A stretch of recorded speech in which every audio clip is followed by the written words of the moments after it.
El Señor esté con todos ustedes. Y con tu espíritu. Evangelio de nuestro Señor Jesucristo según San Lucas. Gloria a ti, Señor. Jesús habló a la multitud acerca del reino de Dios y devolvió la salud a los que tenían necesidad de ser sanados. Al caer la tarde se acercaron los 12 y le dijeron: despide a la multitud para que vaya a los pueblos y caseríos de alrededores en busca de albergue y alimento, porque estamos en un lugar desierto. Él les respondió: denles de comer ustedes mismos.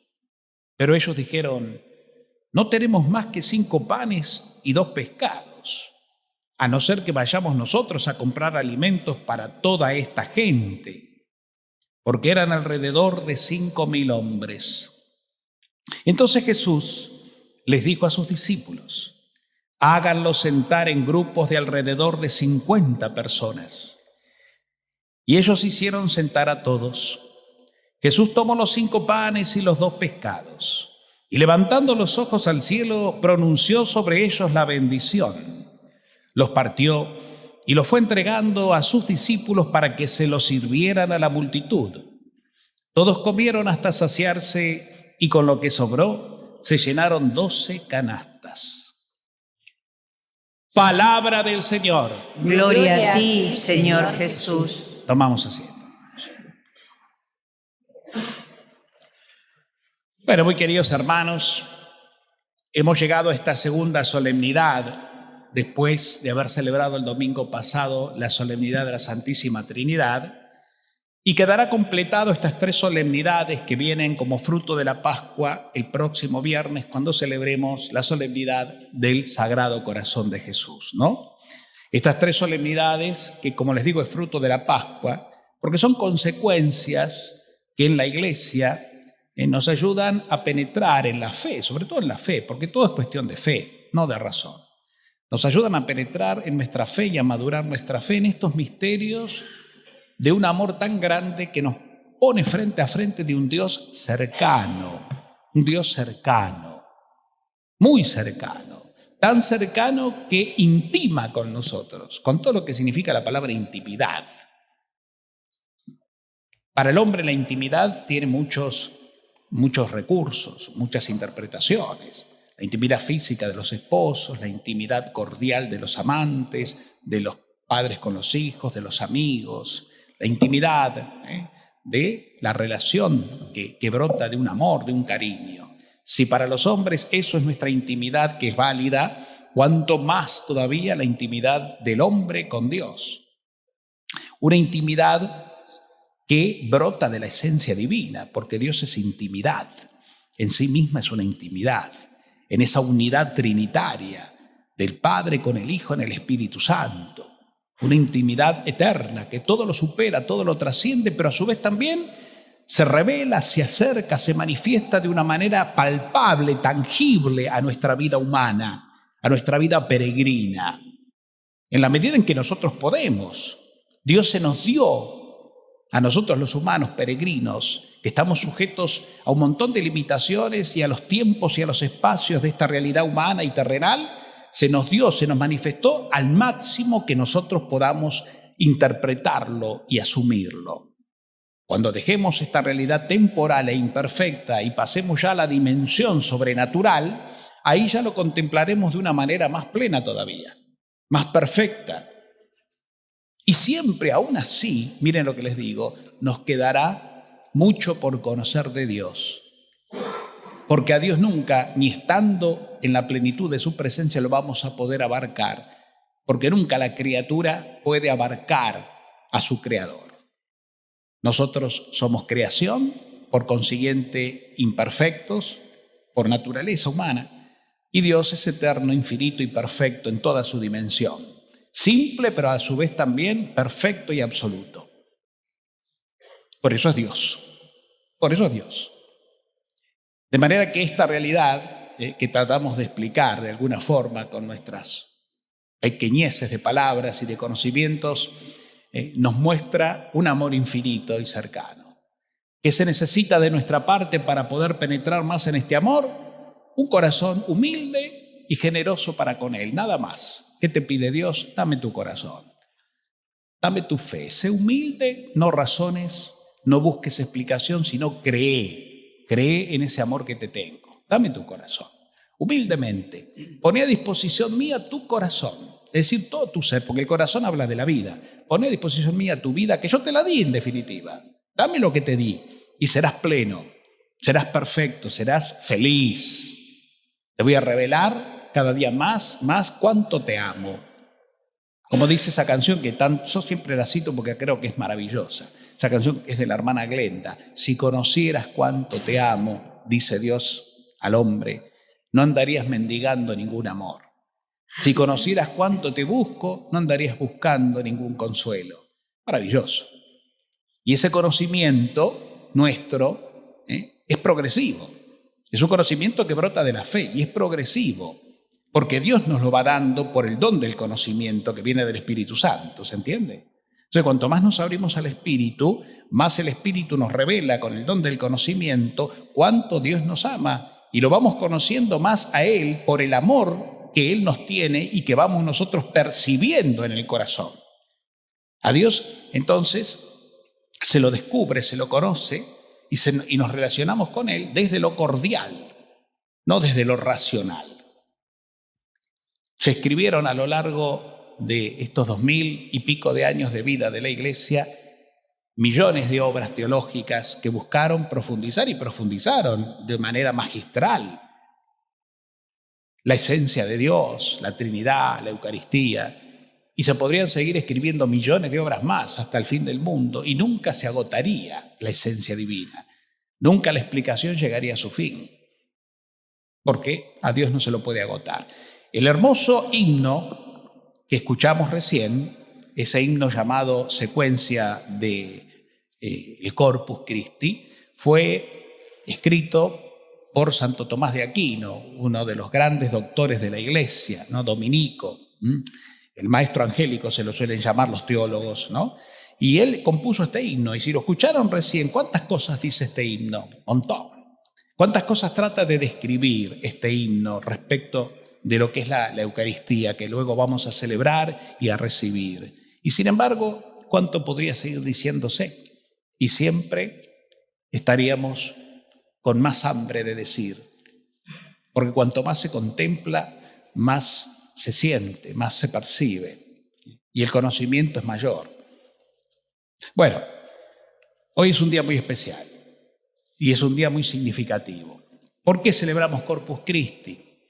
Es una fiesta que tiene muchos siglos en la Iglesia, ¿no?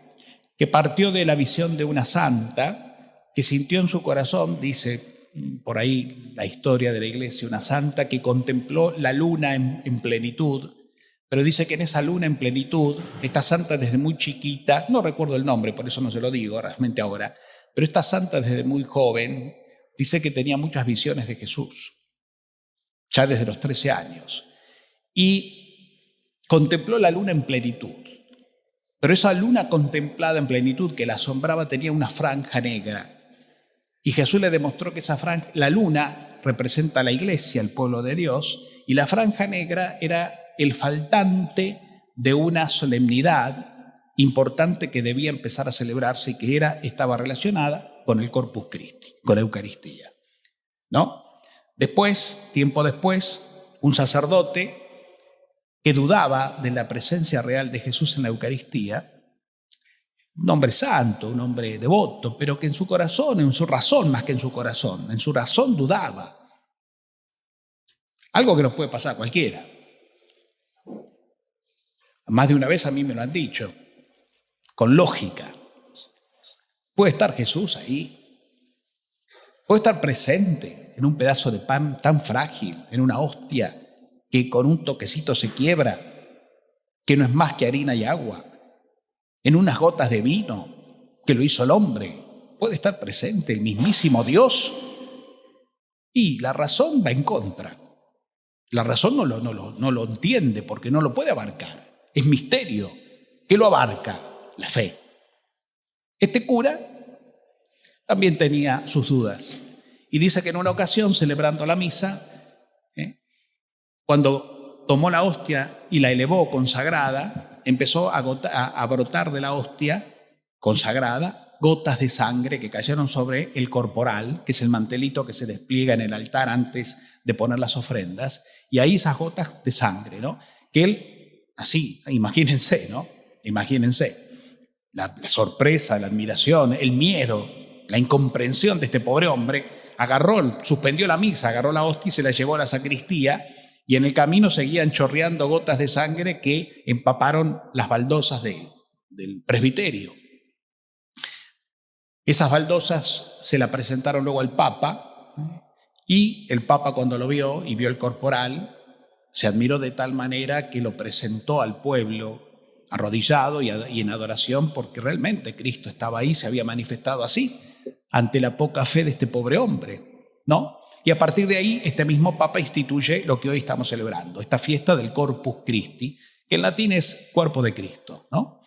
Este cuerpo de Cristo, que ustedes saben, nace el Jueves Santo, cuando Jesús, en la última cena, antes de su pasión, reunido con sus discípulos en la comida pascual que celebraban los judíos, él toma el pan y toma el cáliz y les dice: ahora, este es mi cuerpo, esta es mi sangre, la sangre de la nueva y eterna alianza. Hagan esto en conmemoración mía. Aquí estoy yo. Con esas palabras no solo instituye la Eucaristía Jesús, sino pone fin a los ritos de la antigua Pascua. Porque los judíos, para celebrar la Pascua judía, que era el recuerdo del paso del Mar Rojo, es decir, la salida de la esclavitud en Egipto hacia la tierra prometida, por mandato de Dios celebraban la Pascua todos los años, inmolando el cordero pascual. La sangre del cordero se ofrecía como sacrificio de alianza con Dios, de esa antigua Pascua. Jesús lo deja de lado y dice: ahora soy yo el cordero, el que se inmola soy yo. De una vez y para siempre. Ya no hay más que inmolar ningún cordero para recordar, sino hay que hacer en conmemoración mía esta alianza. En cada Eucaristía, hagan ustedes lo mismo. Pablo, en la segunda lectura, va a presentar en esta carta a los Corintios tal vez el testimonio más antiguo del Nuevo Testamento que podemos encontrar, que es esto, ¿no? Lo que él dice: lo que yo recibí, a mi vez les transmito. El Señor, la noche en que fue entregado, tomó pan, dio gracias, lo partió y les dijo: este es mi cuerpo, que se entrega por ustedes. Hagan esto en memoria mía. De la misma manera, dice Pablo, después de cenar, tomó la copa Jesús, diciendo: esta copa es la nueva alianza que se sella con mi sangre. Siempre que la beban, háganlo en memoria mía. Pablo trae lo que él recibió. La tradición de la iglesia naciente, los apóstoles, que fueron los testigos de esa última cena. Esto es lo que nos llega a nosotros. Por eso la iglesia va madurando en el tiempo y nos da y cuida de una manera muy especial y fomenta esta devoción, esta conciencia de una entrega. No es más que una entrega. Y fíjense qué curioso, a mí me llamó la atención que la iglesia nos proponga como evangelio del día del Corpus Christi, no en la institución de la Eucaristía, es decir, el relato de la última cena que escuchamos en el Jueves Santo, ¿no? Que es el día en que celebramos también la institución, sino este relato de la multiplicación de los panes. Dice que Jesús estaba reunido con un montón de gente a quienes les enseñó primero, luego les sanó a muchos enfermos de distintas necesidades de ser sanados, y al caer la tarde, después de haber estado todo un día con ellos, con esa multitud que los seguía, los discípulos le fueron a dar un consejo a Jesús: Señor, ¿qué te parece si ya los vas despidiendo? Porque se hace tarde, cae la noche, y son mucha gente, que vayan a comprarse la cena, porque acá, que se vayan. Pero Jesús, como siempre, tan sorprendente en sus afirmaciones, les dice: no, denles de comer ustedes mismos. Ya que estuvimos todo el día juntos, ya que les sanamos tantos enfermos y les enseñamos el amor del Padre, démosles de comer también, sigamos compartiendo el encuentro fraterno. ¿Con qué? ¿De dónde sacamos para darle de comer a esta multitud? Tenemos un pancito, unos pancitos, unos pescaditos. ¿Y qué es esto para toda esta gente? Ven, una actitud y otra actitud. Es interesante, ¿no? Los discípulos, como buenos hombres, saquémonos de encima el problema. Ya está. Fue todo un día de encuentro muy lindo. Señor, bárbaro, la gente feliz, chocha, te escuchó, se sanaron. Se están todos felices, no se quieren ir, pero que se vayan, ya está. Que se vayan contentos a sus vidas, ya está. Pero Jesús no, Jesús quiere seguir quedándose fraternalmente con ellos. Y por eso le dicen, denle ustedes mismos de comer. Y los discípulos se mantienen en la posición del racionalismo. No tenemos con qué. El cálculo. El hombre calcula. Dios entrega. Toma lo que tiene, porque lo importante es poner a disposición del Señor lo que tenemos, aunque sea muy poquitito, con confianza, entrega, generosidad y nada más. Y lo que tiene lo toma, lo bendice y lo reparte. Y con eso comieron más de 5.000 hombres, ¿no? Es decir, fíjense que este texto que es eucarístico, que prefigura la Eucaristía, ¿no? En esta multiplicación de los panes, lo que está mostrando en definitiva es la esencia de la Eucaristía.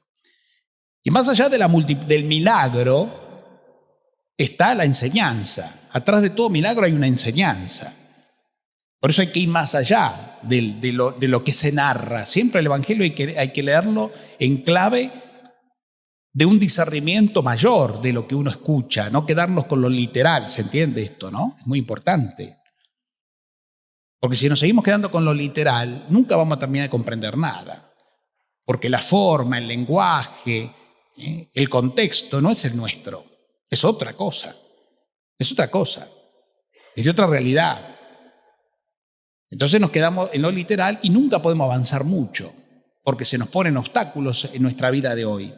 Por eso hay que ir a lo profundo, al espíritu que brota de la palabra. Y el espíritu que nos dice que la Eucaristía, como la vida de un cristiano, tiene que ser común unión, lo que significa entrega. No hay verdadera Eucaristía si después no hay una entrega como la de Cristo a los hermanos. Por eso se llama común unión. Unión en común. ¿Con quién? Con Él y con los demás. Si mi vida no está en comunión con mi hermano, si mi vida no está en comunión con la comunidad, común unidad, si mi vida no está en comunión con Cristo que se entrega como el Padre o para el Padre a los hermanos, en el servicio, en la generosidad, en la humildad, en la misericordia, no hay verdadera Eucaristía. Por más que celebremos misa o vayamos a misa todos los días y comulguemos todos los días. Si el comulgar, si el encontrarme con Cristo Eucaristía no va transformando mi corazón, no va haciéndome más generoso con mi vida a Dios y a los hermanos, algo está fallando. Me quedé en el rito, en el cumplimiento. Por eso mucha gente se confiesa de que faltó a misa el domingo, tal vez porque estuvo enfermo. Y bueno, hermano, ¿tuviste enfermo? No hay problema. Más hoy día que hay tantas formas de escuchar misa, de ver misa por las redes. ¿Cuál es el problema? No, ven, el precepto se te metió en la cabeza. Capaz que no se confiesa que tuvo intolerancia, tuvo agresividad, tuvo otras cosas. Eso bueno, se va a hacer, es parte de... Pero sí que no vino a misa porque estaba enfermo o porque tuvo que cuidar a un enfermo. Bueno, si no pudiste venir a misa por una razón justa, no es pecado. No pasa por el cumplir, pasa por el vivir. Si te quedas en el rito, hermano mío, hermana mía, tu fe se va a quedar a mitad de camino también. Por eso creo yo que es interesante, ¿no? Esta propuesta de la Iglesia de poner este texto del servicio. Vayan y den ustedes de comer, denles ustedes mismos. ¿Con qué? Yo me voy a encargar, ese es problema mío, pero ustedes vayan a servir en mi nombre. Cuando yo recibo a Cristo en la comunión entonces y me alimento con su cuerpo y su sangre, el pan del peregrino, como se le dice también, ese Cristo que vive en mí, lo tengo que ir a llevar a mis hermanos. Lo tengo que ir a llevar a los pobres, lo tengo que ir a llevar a los enfermos, lo tengo que ir a llevar a los ancianos, lo tengo que ir a llevar a mis compañeros de trabajo, lo tengo que llevar a mi hogar, a mi casa, a mi familia, a mi esposa, a mi esposo, a mis hijos, a mis nietos, a mis amigos, sin vergüenza, con honor, con altura, con esa alegría, con ese orgullo propio del que se sabe bendecido y amado con un amor eterno. De eso se trata la Eucaristía. Porque no alcanza, hermano mío, hermana mía, con venir a misa y quedarte en el núcleo de la misa. Esto es vivencia. Cuando el sacerdote, en la antigüedad, antes del concilio, que la misa era en latín, terminaba la misa y despedía al pueblo, decía itet missa et. O sea, la misa ha terminado, puedes ir en paz, pero tenía una segunda intención, que era decir, anda a vivir la misa en paz. Es decir, que la misa se celebra aquí, en el templo, pero se vive en la vida cotidiana del día a día de la semana. ¿Cómo la vivís? Entregándote con Cristo a los demás. En esa maduración de un amor generoso. Y vaya que es un desafío. Es un desafío que implica seguir saboreando la Eucaristía. Es un banquete. Y cuando uno comparte y disfruta de un banquete rico, es como que lo sigue saboreando, ¿no?, en la mente. Qué rico estaba, dame la receta, che, qué rico era, qué bien te salió, qué sabroso estaba. Bueno, así es espiritualmente la Eucaristía.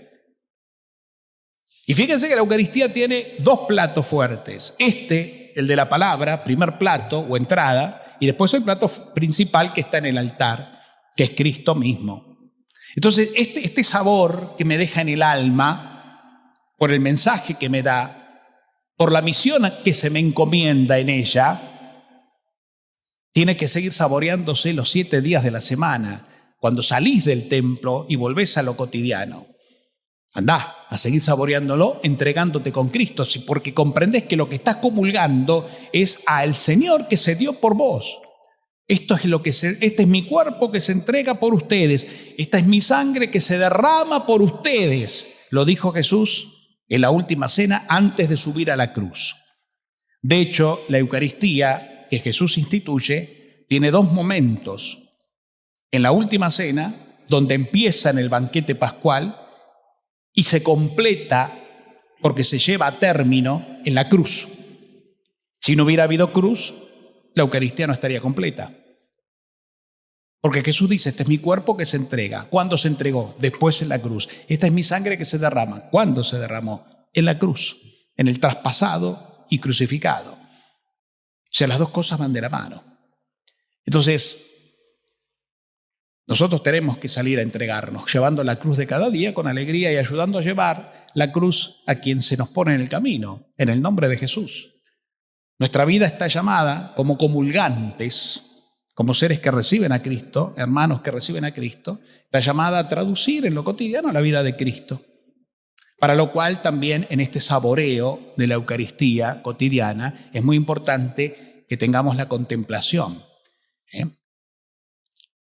En la acción tiene que también estar la contemplación, el momento cotidiano de oración silenciosa, de mirada interior, de escucha, de esa presencia del Dios que vive en mí, del misterio que vive en mí. Si no hay vida contemplativa, de silencio cotidiano, buscando ese espacio y ese tiempo sagrado tan necesario y fundamental, se hace más difícil llevar a cabo la misión. Fíjense que los discípulos todavía no tenían vida contemplativa, todavía no habían descubierto a Cristo en su totalidad. Por eso le dice. Y si seguimos leyendo el Evangelio, nos vamos a encontrar después con el texto, con el pasaje aquel, donde Jesús despide a la multitud después de haber comido y le dice a los discípulos, vayan a la otra orilla, que después voy a ir yo.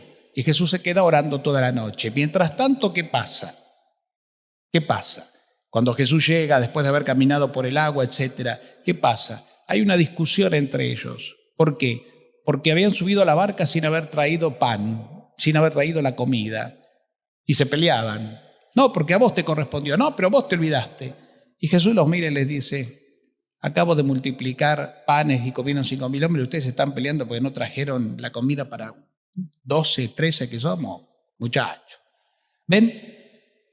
El problema del hombre, que razona todo, que todo lo calcula y que no tiene fe. Hay una parte donde Dios está, ese lugar que el cristiano le deja a la providencia, que es la obra de Dios. Por eso, hermanos queridos, esta solemnidad dice mucho más de lo que podemos nosotros escuchar, leer, predicar, pero que nos tiene que dejar esencialmente en nuestros corazones esta vivencia de fe y este compromiso de entrega. No te quedes con una comunión donde se te calma la conciencia de decir, yo cumplí.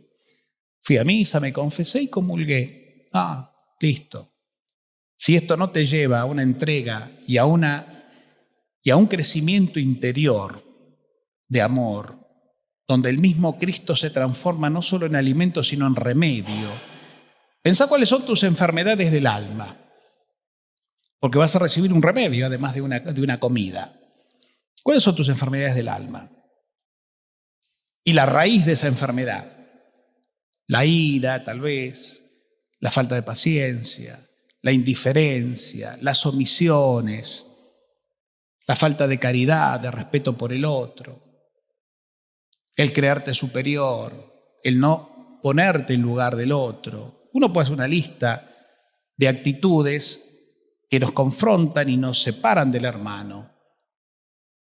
Bueno, todas esas son enfermedades del alma que hay que ir sanando, entregándonos a Él. Por eso cuando vamos a comulgar y decimos amén, porque creemos en quién estamos recibiendo y quién está en esa hostia que comemos, decimos amén, que significa así es. También le ofrecemos, y ya en el ofertorio lo hacemos, todo nuestro ser, todo nuestro corazón, así como está, con sus luces y sombras, con sus dichas y virtudes que las tenés, y muchas, pero también con tus nanas y limitaciones que tenés que seguir creciendo y sanando, porque sos un ser humano, como todos. Que el Señor te sane, que sea un remedio. Y en ese remedio que comemos, que consumimos, que se hace parte de nuestra vida, que es nuestra vida y nosotros vida divina al mismo tiempo, como una unión, tenemos que ir, sin duda, como consecuencia, creciendo. Por eso yo creo que cada semana uno tiene que, en su examen de conciencia, Señor, realmente con sinceridad en tu presencia, hoy quiero decirte que quiero seguir creciendo y que quiero entregarte esto y que voy a poner de mi parte lo mejor sabiendo que vos estás obrando en mí por un amor gratuito e infinito para superar esto que me separa del otro. Y ya no ponerme más excusas. No, ¿por qué? No, ¿por qué? No, por nada. Quiero realmente ser como vos. Quiero realmente estar feliz y hacer feliz al otro. Sé que puedo sanar, sé que puedo crecer, sé que puedo superar este carácter, este capricho, esta forma equivocada de pensar, reconociendo que esto me puedo equivocar y que no soy el dueño de la verdad. Señor, quiero sanar porque quiero ser feliz y hacer feliz al otro. Para eso te recibo, por eso con humildad lo reconozco. Le pongo el nombre que tiene mi enfermedad espiritual ante Dios, siempre ante Dios. Y dejo que ese remedio que he consumido, que está en mí, obre en mí. Y me siga sanando, y así voy creciendo, madurando, superándome. El Señor lo hace en mí, pero yo lo reconozco poniendo de mi parte esa verdad, sin escaparme de ella. ¿Se entiende? Entonces, ¿cuánto da? ¿Para cuánto da el cuerpo de Cristo? Por eso nos tenemos que sentir bendecidos. Termino con una anécdota que me acuerdo siempre de un protestante, de un evangélico muy devoto, muy fiel, muy pastoral en su iglesia, que nos decía en una ocasión, en un encuentro ecuménico que habíamos tenido, miren, yo los admiro a ustedes los católicos, dice, por un lado, porque creen en la presencia de Jesús real en la Eucaristía. Aparte, un hombre muy formado, muy preparado, realmente. Pero dice, si yo realmente creyera como creen ustedes que Jesús está ahí, viviría postrado ante Él. Y yo no veo que ustedes lo hagan, dice. ¿Qué razón tenía el tipo? No había todo el mundo violín en bolsa, no sabíamos qué decirle. Pero realmente, ¿creemos realmente? Y bueno, Señor, y si no creo, aumentar mi poca fe. Porque después de todo, la fe es un don. pero reconozco que tengo que seguir y el Señor me va a hacer crecer. Para lo cual hace falta mucha humildad. La fe madura en la humildad. La humildad hace que la razón se someta a Dios y no que tratemos de entenderlo todo, ni de Dios ni de los demás. Porque a veces le buscamos la explicación y buscamos la quinta pata al otro. Por eso nos creemos superiores y juzgamos y condenamos y qué sé yo. Bueno, detalles que hacen a la cosa. Pero bueno, estamos aquí para celebrar un regalo de amor, para seguir creciendo en nuestra fe y en nuestra devoción a Jesús, pan vivo bajado del cielo. Vamos a pedirle a la Virgencita, ella que como nadie, la Virgen es modelo en todo, ¿no? Y como nadie adora al Hijo, fíjense que lo que nosotros comulgamos es lo que ella engendró en su vientre y lo dio a luz. Es lo mismo, el mismo. Jesús que se engendró en ella por obra del Espíritu Santo es el que se hace presente en el Santísimo Sacramento del altar. Imagínense si la Virgen sabe de comunión. Que sea ella entonces la Virgen de la comunión, la que nos ayude y nos fomente a nosotros cristianos a vivir más plenamente nuestra común unión con Dios y sobre todo también entre nosotros. Que así sea. Que así sea.